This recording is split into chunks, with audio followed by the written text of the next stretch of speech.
Hi, everyone, and thank you for joining today. I'm very grateful to the Alliance for the opportunity to be able to share an important topic, and I think relevant during this time and what we're experiencing. A lot of people may be wondering, why are we talking about stress in the age of COVID when we don't have any cases here? And what do we have to do here in Samoa that might have to do with stress in that? Um, for those of you who have been following the news, I'm sure you've seen a lot of incidents and a lot of an increase basically in domestic violence cases in the news. The deaths by suicide that we're experiencing or seeing here in American Samoa. That there are different ways that it might manifest and show up here in Samoa. And nowadays, we're very much connected, through social media and through different ways, even the opportunity to be able to present and bring this platform and this webinar to you all is just another way that we've become far less separated, even if by distance and other ways we might be. And so today I'm really grateful for the opportunity to be able to talk a little bit and highlight some things that I'm hopeful will be beneficial for you all going forward. So just as a snapshot, thinking about what we're going to be talking about together for the next hour, a little bit less an hour or so, we're going to be looking at the difference between stress and distress. I'm going to talk about crisis and what that might look like, some signs of distress to look out for, some of the stressors that might be contributing to distress that we experience, and then the three channels of emotion and resources. And so if we have some time at the end, I'm hoping that we'll be able to try and practice some of it. If not, I encourage you to try and practice some of these things beyond this webinar. I always give the caveat that even though we're talking about this and we have an hour is not sufficient to really make those changes. Everything that we do here, it starts here. It starts with these conversations. And I know that the Alliance does a great job of hosting different webinars, but it's really up to you, the participants, and those who are willing to listen and gather this information, hopefully make it your own and really take it and utilize it every day. Because 1 hour and one discussion, I like to think that I enjoy presenting, and that I like to think that I'm okay at presenting, and at the same time, it's not going to be effective if you don't do and take this information and really live it. And so I hope and encourage you all to continue to reach out to the Alliance, to reach out to me, or others in your supports if you have additional questions that come up. So I wanted to talk a little bit about stress. I wonder if any of you, just thinking about stress in your everyday lives, imagine stress to be beneficial. Today, I just did another presentation and talked about this, and there were a few people who said, "Stress, really? It can be a good thing?" And I like us to kind of turn our attention and look at this Yerkes Dodd's stress and performance curve. So basically, what we look at here is that we need a little bit of stress in order to be able to do things, to motivate us to get moving, to get going. If we didn't have that stress, we wouldn't be motivated to come and access these webinars. You wouldn't be motivated to get up each day in order to go to work or go to school. And so you need a little bit of stress in order to do that. I think about and I liken it to people who need to maybe take an exam. Yeah. If you felt like I'm okay, I don't need any, I'm not worried about anything, I've got this, and you don't study, right? You may not be motivated to go and study or do anything additional. Then you go and take the test. And when you take the test, sometimes if you didn't study and you didn't gather any information, the results could come back, you failed, right? And so being able to have a little bit of stress to motivate you to study, to motivate you to go to work, even when you don't want to work, even to motivate you to access these kinds of webinars is important. And so I turn your attention to how that's an important part right here, is that we need that stress. Now, what ends up happening though sometimes is we can get to a point where we experience distress. Um, and it's a fine line when we talk about stress versus distress. Because at this level, that's where, when we start to think about things like fight, flight, or freeze, that's where you can start to see some of these mechanisms come into play, right? And so, distress is where there's so much stress that you're experiencing from whatever those external or internal stressors might be, um, that it then impacts your ability to be able to concentrate, to be able to focus, and to be able to make choices and changes depending on what's happening. And so that distress could lead to some people getting really exhausted, feeling fatigued all the time. They might feel sick a lot. And then you start to see things like burnout. And so burnout might look like people who don't want to show up to work anymore, or people who are really high performers and then no longer really want to show up anymore. For others, it might be, that they, once this stress becomes so heavy, they don't know what to do and they don't know what decisions to make. So they just withdraw and don't make any decisions at all. Right. So there's a real fine line between what we need in terms of stress to be able to motivate us, but also being aware of how much stress can lead to immobility. We don't want so much stress that it leads to us being immobile and not being able to do the things and the tasks that we need to do each day. So when we look at what is this crisis, right? What do we mean by a crisis?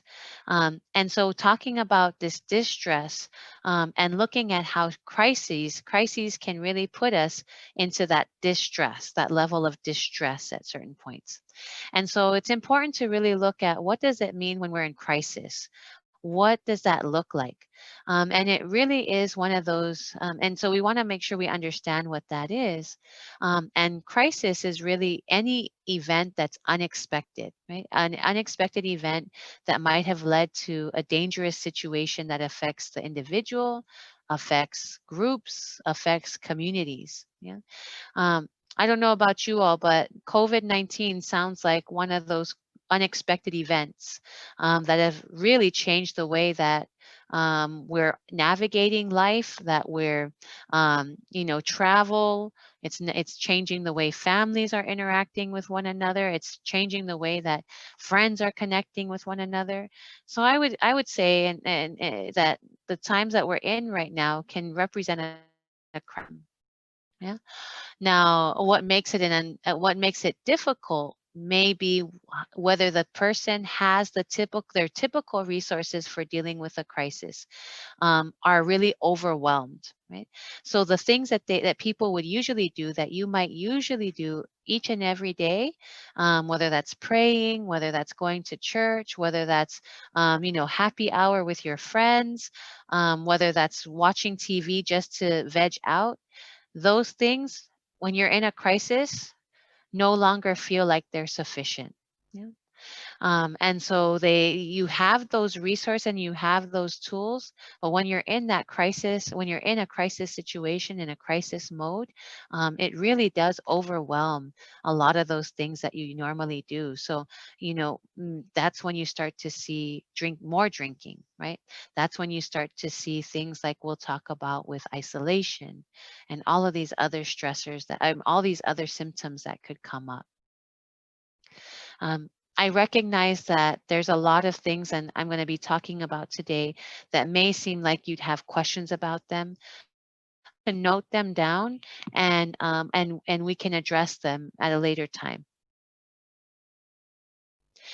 So we wanted to look. A lot of times now, you're hearing about things prior to COVID, pre-COVID versus post-COVID, basically. And so when we look at stress, right, just stressors in general, which are those daily things that come up in our lives, things that could impact our level of stress or our perception of stress, include things like finances, right? So this is prior to COVID. These are things that generally every day we can experience. And so these are common factors when I talk to some of my veterans who I work with our group, they kind of tend to bring up, right? So finances, and I would say that a majority of people might have similar kinds of experiences too.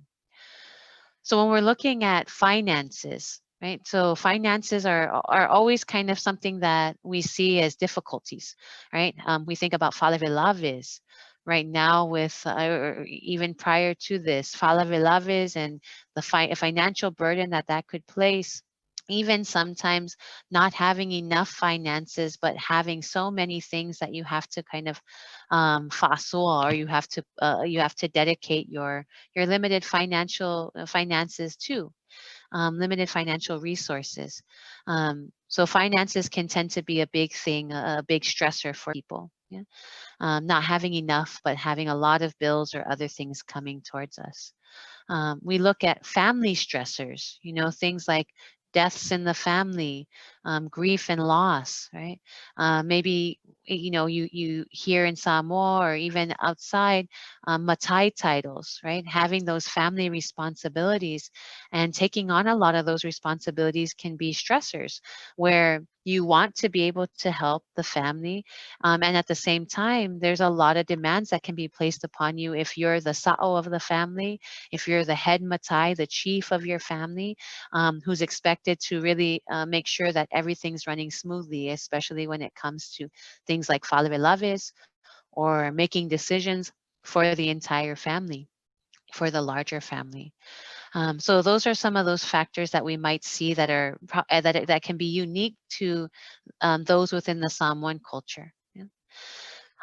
Relationship stressors just in general.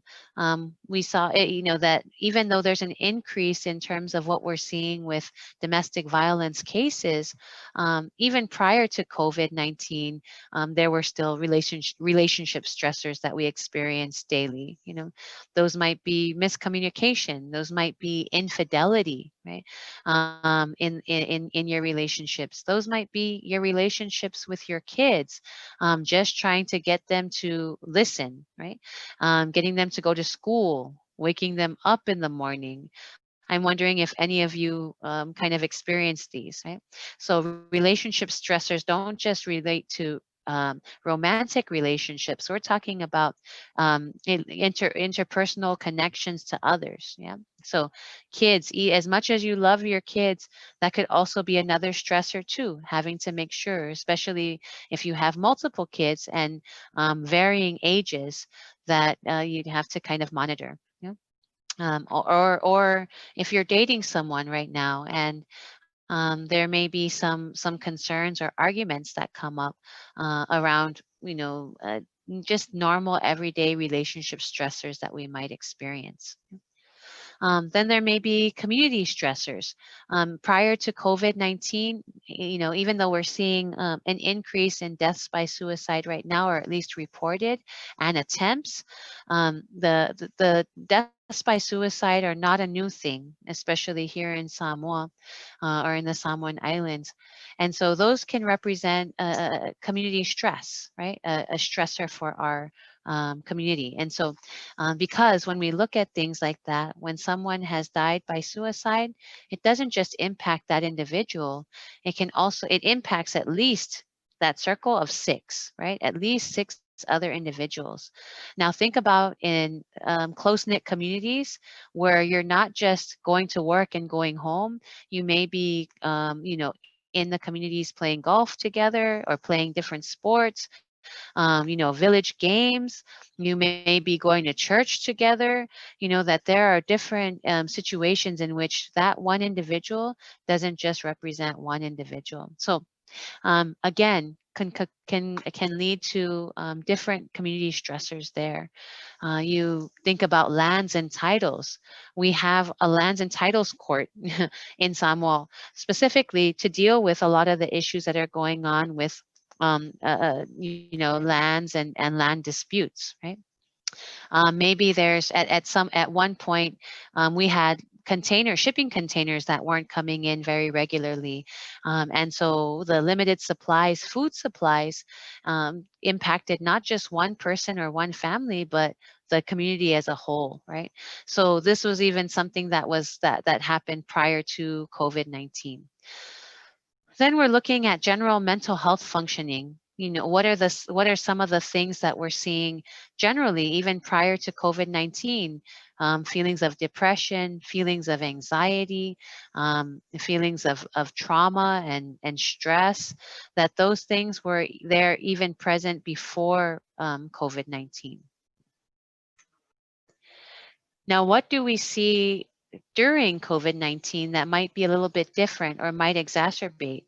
Well, we see all of the same kinds of situations that we saw prior to COVID. And now it's almost like you've taken that and you've dialed up the volume. You've turned up the volume on a lot of those stressors that we talked about before. Yeah, because not only are those stressors there, and remember how you saw that pot with the crisis. Not only are those stressors there with the water that was there before, now you're adding on other things. You're adding on other things and turning up the heat on on those stressors, yeah, on the environmental stressors and things that are happening. And so that feeling of lack of control that can come in when there are things right now like, when the borders may open or whether they will or not, when the vaccines may be available, whether people are social distancing, that feeling of lack of control that can come in, that may have been present prior to COVID-19 and yet takes on an additional type of stress now with those unknowns. Yeah. And so this idea of, what's going to happen if and when we might get cases here in Samoa, what that might look like. In addition, finances are still there, but now with COVID-19 restrictions limiting business hours. So we think about taxis, we think about transportation, and those who might rely on those for their livelihood. So we might have more restrictions in terms of that, financial opportunities to be able to make money. And small businesses and businesses here really being affected. And when we think about those businesses being affected, it's not just about the business, but the people in their employ, the people like you and I who rely on those checks in order to be able to do things every day. Yeah. And we look at these family stressors. Right now, not only do we have falavelaves with the deaths, and we're trying to mourn the deaths, but thinking about some of the incidents of not being able to say goodbye to your family members, or the worries about what might be happening to our family and friends who are off island. Um, so those kinds of things that, the grief and the loss were there prior to. But at that time, even though it might have been financially straining, there was the opportunity and the option to be able to go and be present with our families and friends who are off island who might have died, yeah, or those who are left behind. So we're seeing some of these family stressors come up more, and kind of again, we're taking that, turning up the volume, turning up the heat on what was already kind of there. Yeah. Um, and so then there's less opportunities for time away. There may be people who are used to going for their kalavai, who are used to going off island for their medical checkups, and now aren't able to do that. Right. So less opportunities for those access to care that they might need, less opportunities even just to be able to get away from the get off island, and to be able to go and do other things outside of the family. Yeah. Even being able to separate, right? When we think about things like, the bars or the businesses are closed, restaurants are closing earlier, that there's less opportunities to do stuff outside of the home. So while family time is really important, sometimes that opportunity to be able to do things on their own could again dial up the volume on that stress. So we're looking at some of those, also those community stressors, right? Deaths by suicide, as I had talked about before, while they're present prior to COVID, we're also seeing an increase, or at least in reports, of those who have died by suicide, even in the last month or two. Yeah. Those restrictions again, that can impact our general financial status, the impact on where people are going in the evenings and where they're spending their time now, could be impacted. Then we're looking at general mental health functioning. Well, when you're adding on these other stressors that were unexpected, like COVID, like having to social distance, like worrying about your family off island who may be in the military or who may be, in the states where these things are happening, and not just COVID, but we're also seeing, different changes with the environment, that could be that we feel like we don't have any control over. So again, how those can then add to that pot that's just kind of continuing to simmer, right? How these things can kind of add more and more water to the pot, and until it's boiling over. Right? And so when we're looking at that boiling over, these are some of the potential impacts that we could see, with distress, right? About the difference between stress, adaptive stress, enough to motivate us, and distress. And so some of the things that we might see are fears and worries about, our own health, right? And if we don't have access right now with border opening, for the protection of the community, still there are still people who may be worried because they may not have access to the care that they may have had as readily before. um, Worrying about the health of their family members. So there's this, big debate about whether we should open the borders or keep the borders closed, and 400 or 500 people being stuck off island, 500 residents, stuck off island right now as a result. And so these kind of questions, and concerns about what might happen when the borders open, as well as the concerns of those who are stuck off island about what might happen to them if they aren't able to come back. So there's a lot of different stressors happening, and the impact of that, and the fear and the worry that can then lead to us shutting down, or us reacting in anger, or us withdrawing. Yeah.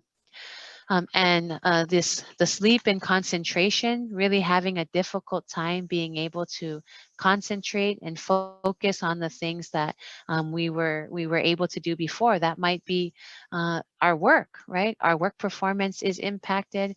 Maybe we're not able to really be fully present with our family because we're worried about different things that are coming up. We may not even be able to sleep. That once you go to sleep, the all of these other thoughts and worries might come up about what's within our control, what's not in our control, and added to the already daily stressors that we experience, maybe job stress that we already had before, that's now added on to the worry that we have, of the unknown. Yeah. Then this worsening or chronic health problems that can come up. One, the stress. We all know that stress, also impacts our health, right? And I'd like you to think about that when there's been times where you've been in this distress mode, right? When you're on the go, and you feel like there's so many things happening at once, and you're trying to balance out all of these different, I wonder if you noticed any changes to your health. Yeah. If you start to feel sick, if you start to feel, more fatigued and tired, that those things can tend to happen, especially now when you feel like when you feel like there are things that are out of our control. Okay. We also see worsening mental health conditions, especially if we feel like there's, no options, right? When we feel like there's limited options, and we kind of go into this tunnel vision. And so a lot of times when we're in this state of distress, our view of options can really decrease, right? All of a sudden, and that's when you start to see things like substance use, or you start to see things like suicide, deaths by suicide, because at that time and that moment when you're in that level of distress, all the options that you might have had that you might tell someone else when you're not in that level of distress feels like it falls to the wayside, right? So then all of a sudden it's almost like this spotlight to the exclusion of all the other things. Yeah. And so then we start to see this is the only option, right? This is the only way. um, Suicide's the only option in your mind at that time when you're at this level of distress. So we'll talk about how we can start to try and expand that view, right? Expand that lens while by taking a step back, so that that's not the only option, and then being able to then see all the other things that we may not pay attention to when we're right there, kind of in that level of distress. Okay? We're looking at increased substance use. We're seeing more, that when you don't have a lot of things going on, and when you're trying to deal with things, you people certain people may turn to those substances. And like we talked about before, crisis, remember, is a time where your typical ways of dealing with things become overwhelmed. And so if your typical way of dealing with things has been to drink, or to use, or to smoke, or to use drugs, and these crises come up, some people will tend to try and increase it, right? They'll try to drink more, and it's not like they're consciously doing that, but they'll end up drinking more or using more in hopes that will be the thing that solves the problem. And again, those things, people use them because they work temporarily, but I want to emphasize temporarily. Yeah. And so when we're looking at understanding what's going on with substance use, these temporary fixes over time then start to deteriorate and start to impact other areas of our lives, whether that's our health, whether that's our relationships with our families, whether that's thoughts of suicide, whether those kinds our well-being in general. Yeah. Then you start to see these agitation and just constantly being tense, right? And it's a tense time, and rightfully so. There's a lot of people, because we're not just dealing with COVID, we're dealing with natural disasters that are happening. We're dealing with the unknowns about border closures. We're dealing with a lot of different things this year. Yeah. So when we're looking at some of those signs, like we had talked about, just to emphasize that illness, maybe looking at how do I know for myself that others, either my loved ones or myself, I myself am in distress. Yeah. Maybe we're experiencing more mood changes, right? One day we're just sitting there, and then all of a sudden we start crying and we don't know why. Yeah. Or somebody says one thing, and then they might have jokingly said something, but we react and we yell, right? When typically we may not be like that. Or we're starting to feel more down. Just you can go from angry to sadness, to happiness, and kind of the dramatic shifts. Yeah, abrupt shifts. um, the appetite, that's another thing, like we had talked about with sleep. Appetite, where you may be eating more, like when we talk about stress eating. And typically it's not the types of foods that are going to be good for you. They're typically those junk foods that people might eat. Or no appetite at all, where people start to they don't feel like eating at all, and they have to physically force themselves to eat. This loss of interest, right? Where the things that they used to do, the things that you used to enjoy, you're no longer doing anymore. Maybe you used to like going out and gardening, and now you don't even look at your garden anymore.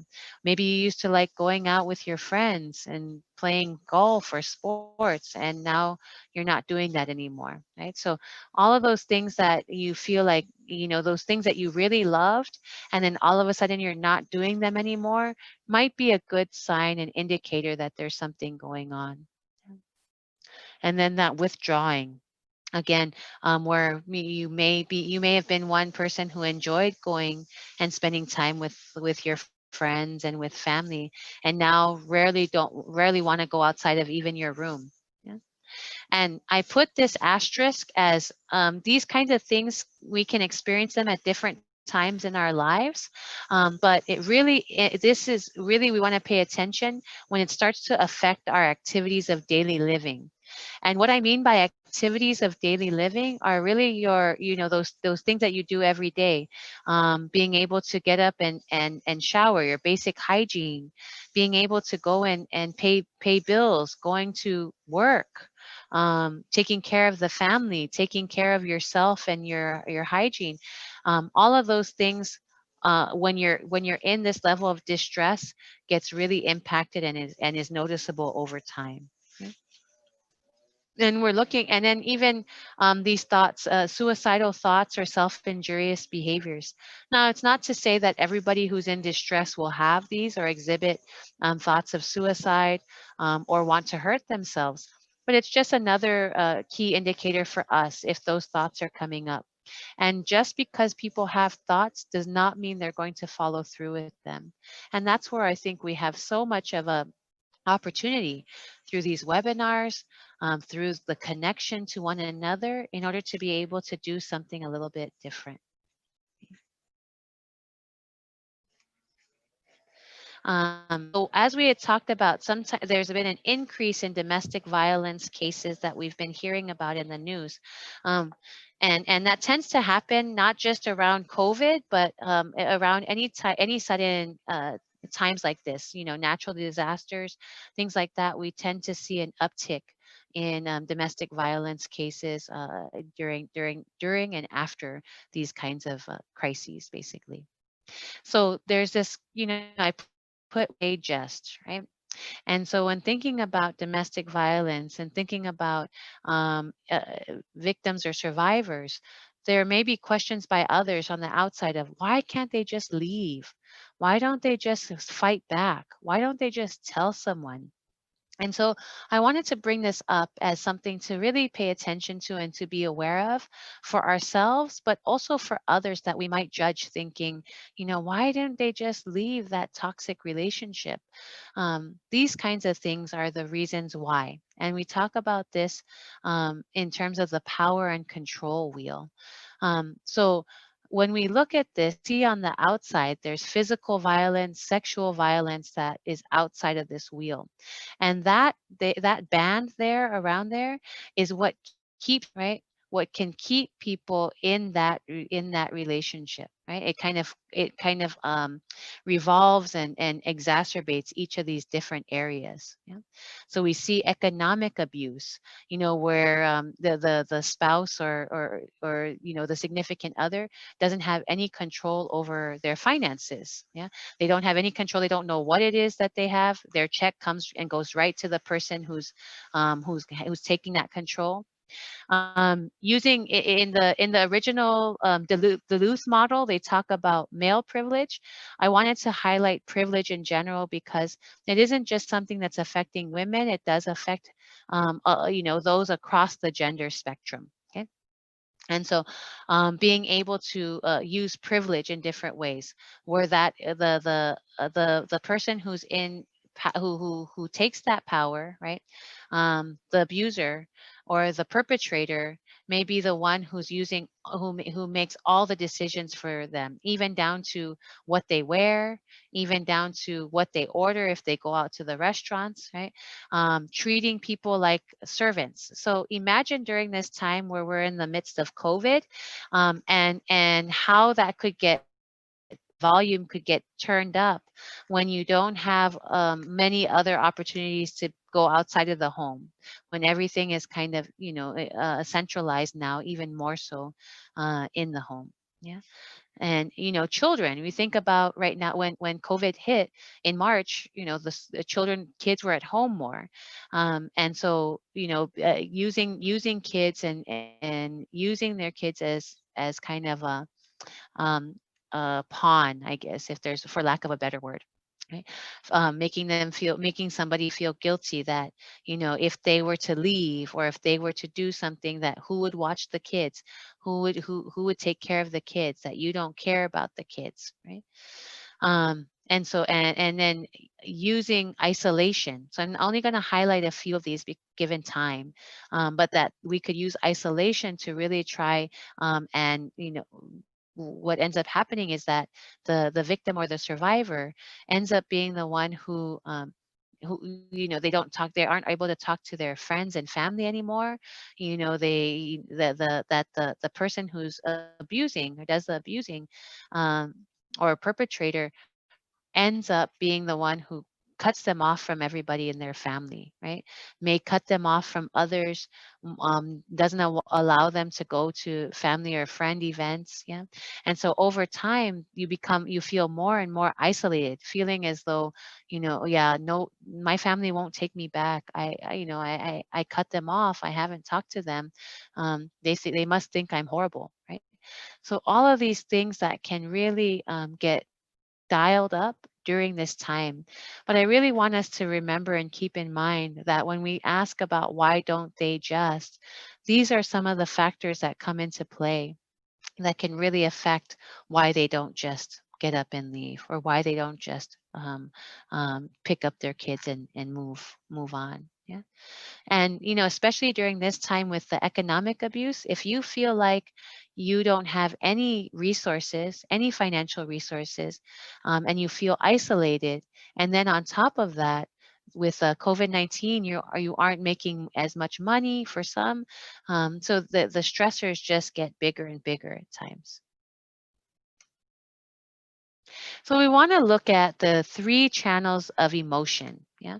And really, how do we understand those three channels of emotion? Because this cycle here, it's something that takes some time, right? But the more, and I'm hopeful that the more that we understand and we're equipped with different things, we're equipped with different signs, to look out for with our family and friends, or even in ourselves, the more then we're able to do something a little different. And so, this next step that we're going to talk about is what can we do when we start to recognize those signs in ourselves or in our family members. And so emotions, a lot of times we talk about anger, right? It's easy to talk about anger and stress and frustration. We can talk about those so easily, and yet there are a lot of other emotions that really are underlying that anger. Yeah. So I don't know if anybody's heard of anger being a secondary emotion. But that's what we want to talk about here, is that anger can really be that the one that we see a lot and most often, but then it may be more sadness, it may be more grief, it may be more hurt. But a lot of times what we are reinforced, meaning what are the things that are recognized, are when we get angry and then blow up. Yeah. And so, again, just like the substances, just like the alcohol and the drug use, um, we do it because it works, right? In the moment, it works because when you blow up, what usually happens? Well, you usually start to see people, responding, right? They're responding. Oh, I'm sorry. Okay, I'll get this. I'll get this together, right? Or people start to, walk on eggshells and try to make sure that things are done so that you don't get angry or upset. Yeah. So in the short term, it works, which is why sometimes we tend to use it more and more, because some people they would rather be bad or angry, mad than sad, right? Because we aren't given necessarily the tools or the language a lot of times, not just in Samoa, but in general, to be able to talk about and recognize emotions. Yeah.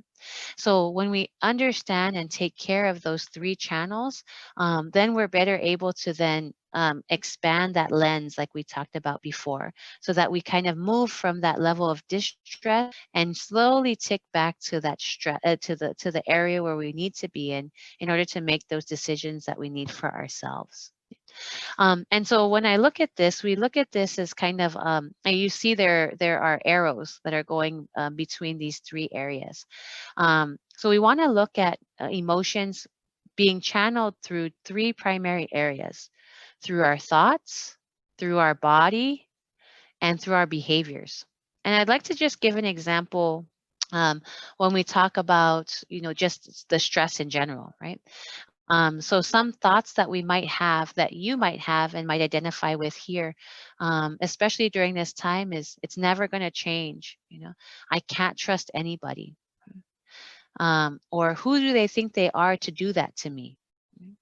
So I like to call them, I like we refer to them as automatic negative thoughts, or these ants that can crawl up, right? That can crawl up and really impact our emotions, right? Because if you think about it, the more that we have the more that we talk to ourselves about these kinds of things, the more you start to feel that tension, right? And you look at the body channel, which is at the top. The more we start to feel that tension, the more we start to feel our body just reacting in response. And we're not even doing anything, right? We're not moving necessarily, but just the power of those thoughts and the power of those ants that can come up and really impact the way that we then respond, in terms of our body. And so, and we use that a lot when we think about anger, but that can be the same for sadness. Yeah. When you start to feel like, oh, nobody understands me, what do you think happens to your body? And think about, what those things are within your body, or within your own experiences, right? Maybe you start to feel butterflies when you feel anxious, like I need to make sure that I get this right. I need to make sure so that they don't beat me today, right? So when you feel like it's not nothing I do is right, think a bit about then how that could affect your body. Yeah. So it might be, you're getting tense all over. For some, you start to feel, your rapid breath, when you're starting to feel anxious, angry, it kind of does the same kind of thing. And so, our brains don't differentiate between whether you're angry, or whether you're stressed, or whether you're sad, right? Our brains don't do that. All it's responding to are the chemicals. Yeah. So a lot of times when you see that these bodily responses can be the same, whether you're angry, whether you're sad, or whether you're stressed, it makes sense, because the types of chemicals that are released, right? That cortisol that's released, stress hormones that are released, all they're doing is triggering a certain response that naturally happens in the body. Right?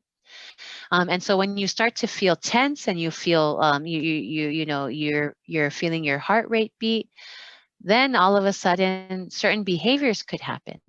We might shut down, right? We might freeze. We might withdraw if we're feeling like, oh no, I can't handle this. Nothing's ever going to change. I can't handle this. Or we might yell and scream, and we didn't realize what we were doing, right? So these things are just examples. There are lots and lots of examples that we can pull from when we talk about how these are interconnected. And so then when we shut down, or when we withdraw, or when we yell and scream, we then start to have certain thoughts again, right? So imagine if you shut down, you're not around other people, all you're stuck with then are those thoughts, are those ants. And so then it can increase those ants even more when you're feeling like, see, nobody understands. See, when I said something, nobody's around me now, and nobody check up on me.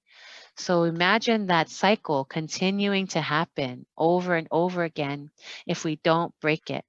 Yeah?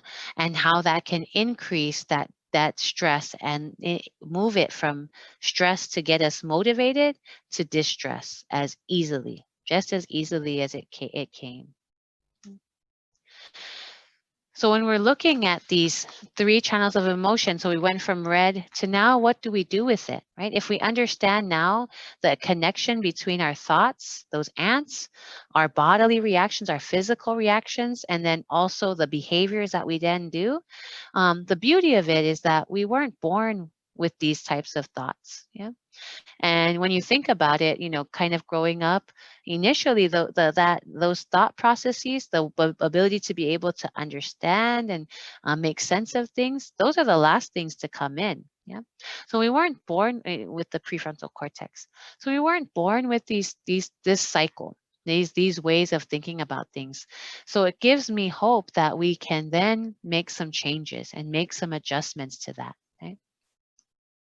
And that's where these three channels of emotion come in terms of what we can do to break that cycle or introduce a new cycle. Yeah.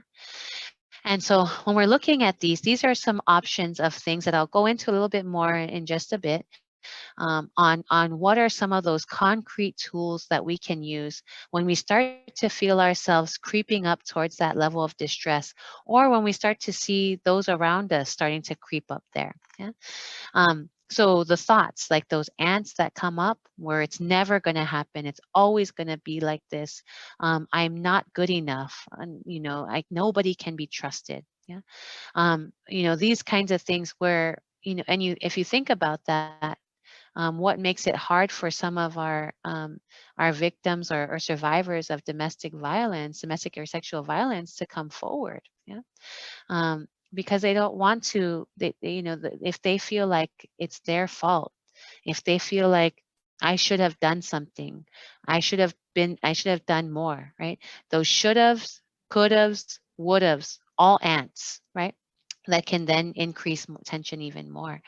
Um, so when we look at these ants, we can either let them take over, or we can look at what is the evidence for it. And so sometimes I'll talk to the people that I work with, and encourage them to be their own lawyers. Yeah.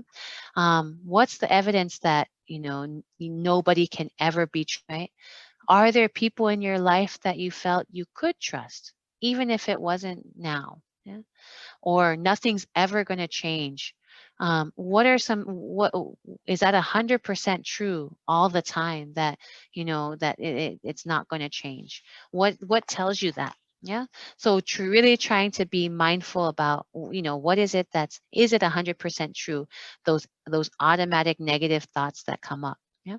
So the more that we're asking ourselves those questions, the less automatic those thoughts become. So I've talked about pants, putting pants on the ants, those positive anti-negative thoughts, right? But you can think about it in whatever way that you want to. And the more that we're taking and expanding that lens, again, the less likely we're to be in that fight, flight, or freeze distress mode. Okay? Looking at thought shifting, and I'll cover that in just a second. And then also positive self-talk, where we're starting to tell ourselves, yes, yes, the situation with COVID, we don't know what's going to happen, and I have some things within my control. Right? I've survived other things. I've survived much harder things than this, and I'm still alive. Right? I have survived whatever those things are that we tell ourselves, so that those ants don't just take over. Looking at our body, looking at those physical health needs, right? Being able to take care, because if we get sick really easily, especially during this time of COVID, what are some of the things that we need to do? Is it getting regular checkups? Is it going to the hospital when we feel that we need that? What are those things that we're doing to take care of our own physical needs? Is it exercise? If we felt like, with COVID, we stopped exercising and we were eating more, what are some things that we can do just to take care of our bodies in that moment? Is it meditation or prayer? There are lots of different apps out there, and I'll show you a list of them at the end of this, and I'll provide it over to the Alliance so that they have that as resources that you could tap into. But there are applications, there are different free apps that you can use, like Virtual Hope Box, that actually guide how to do imagery. It guides you through how to do deep diaphragmatic breathing.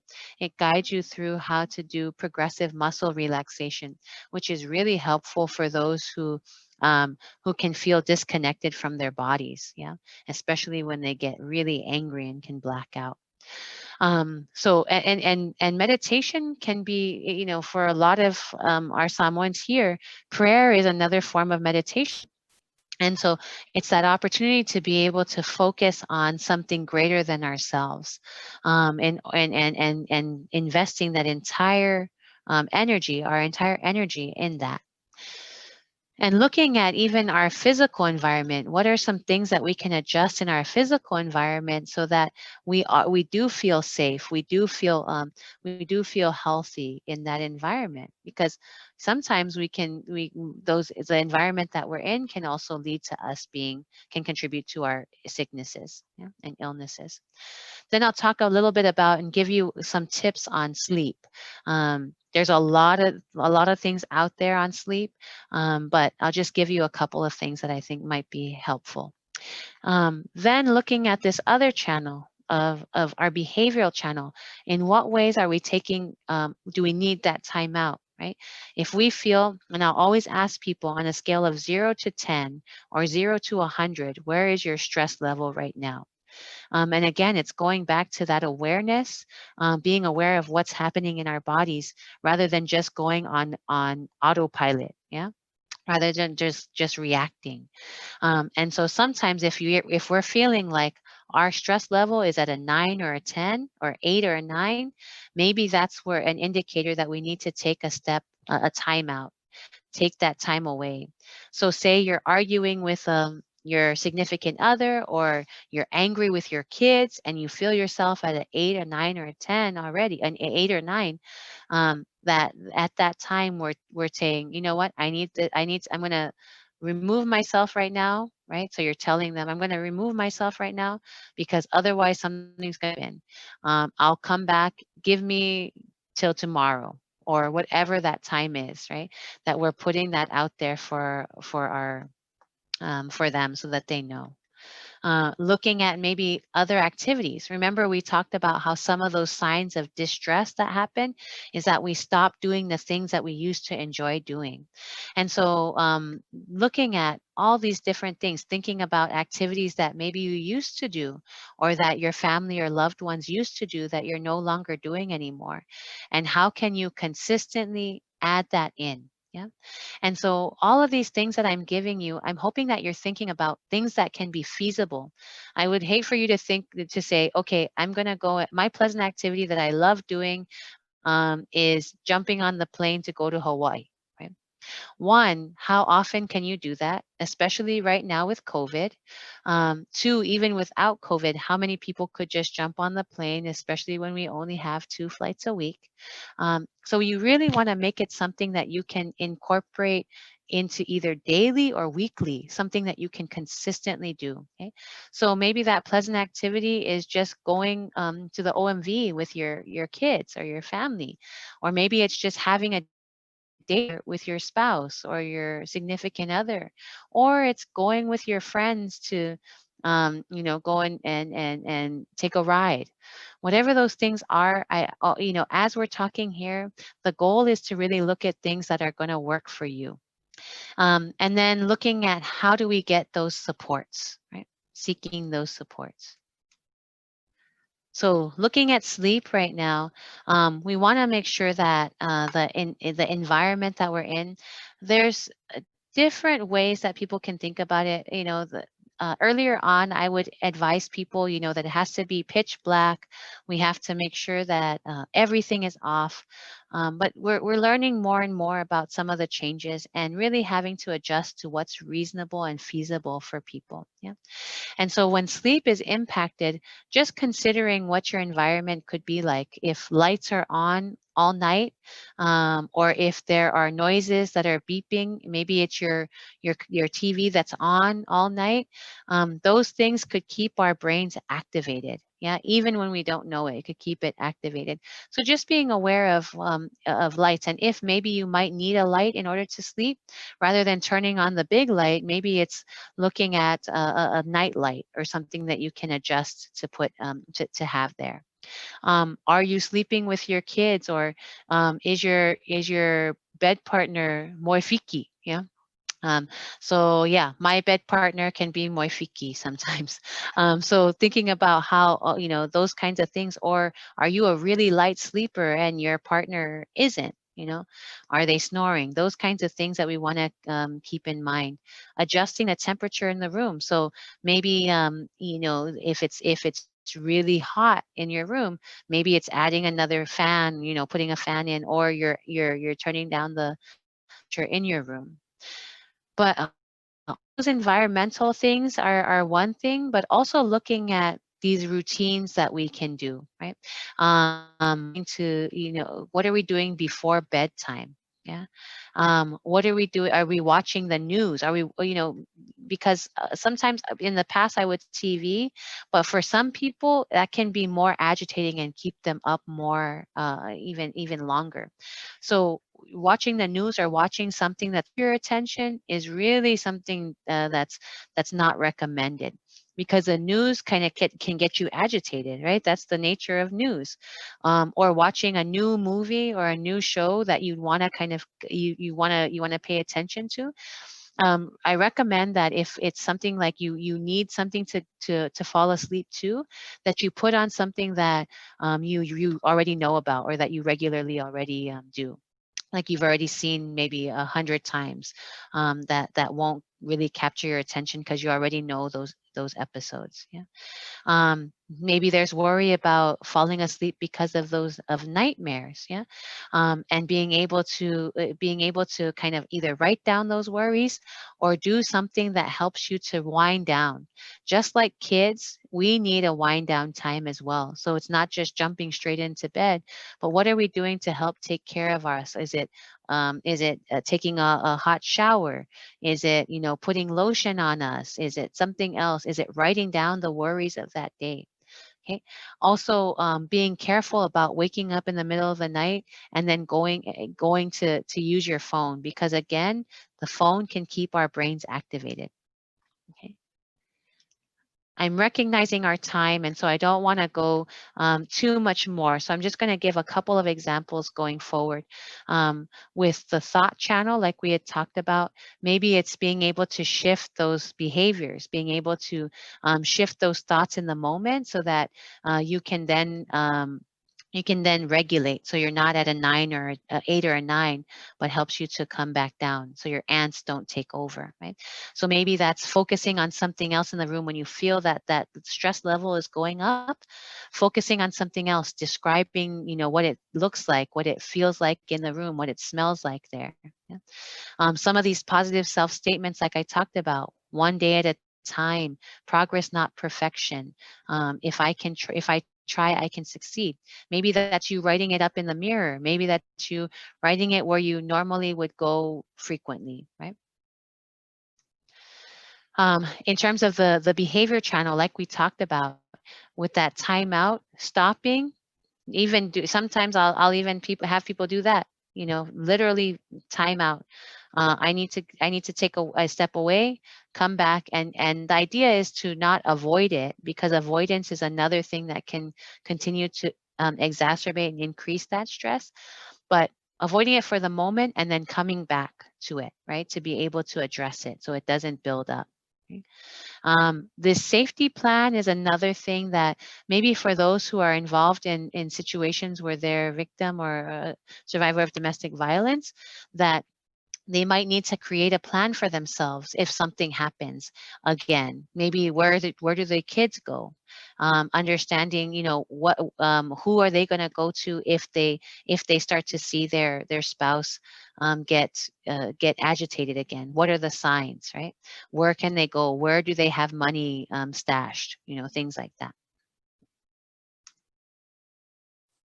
And so those are the kinds of things, when we're looking kind of overall, they're just a few resources that we have. And I wanted to share a couple of other resources too as we're wrapping up. So this is something that we'll send on. Some of you may have already had them, um, but I wanted to share some of these apps. Okay, these are all free apps, and it says it's for veterans, but it really is open to anybody. So they have things like the virtual hope box, where you can, like I talked about, being able to practice your breathing, the visuals, right? They have breathe to relax. So these other opportunities to be able to, they're just different ways of focusing and practicing our breathing. Um, and a lot of times we don't recognize how important that is. Yeah. Oh, so I'm wondering, let's see if I should share. Okay, okay. So let me share this with you so you all can see it. Okay. So you should be able to see it now. Mona, let me know if you can't. Um, so these apps that are coming up, breathe to relax. They're all just different ways. Anger and irritability management skills. They give you concrete ways that you can manage your stress or your anger in the moment. PTSD coach, for those who are experiencing post-traumatic stress disorder, being able to give you handy tools to recognize your triggers and then other ways to deal with it. Okay. Okay, so let me just see. I'm getting the comment that it's not working. So let me just try.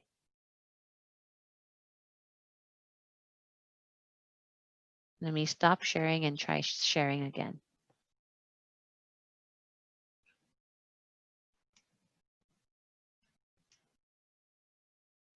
Okay. Mona, can you just tell me if you see the PDF free mental health smartphone apps? Yes, we can see the Okay, perfect. apps, but Thank you. Thank- it's in it's showing your whole screen instead of just the. So you know that little button that will enlarge in just the PowerPoint or the. Uh-huh.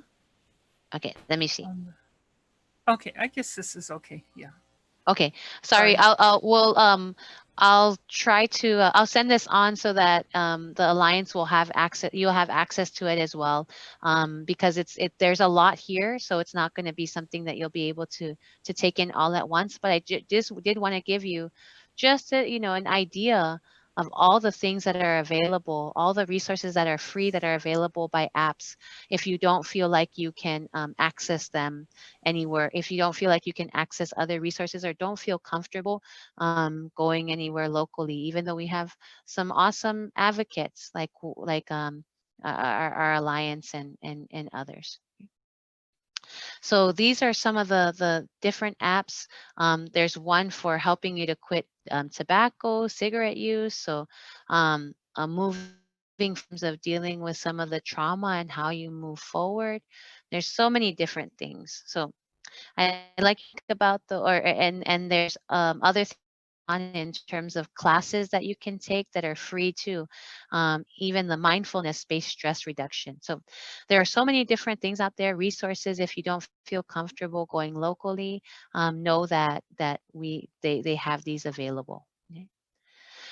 So I know that I've gone probably over my time, but I did want to thank you all for the opportunity to be able to share with you some of the tips that I'm hoping will be helpful going forward. I know there's a lot, and I know that there's probably going to be some questions, and there may be some things that were missed. Please feel free to continue to connect to the Alliance, connect to me as well if you have any questions or concerns.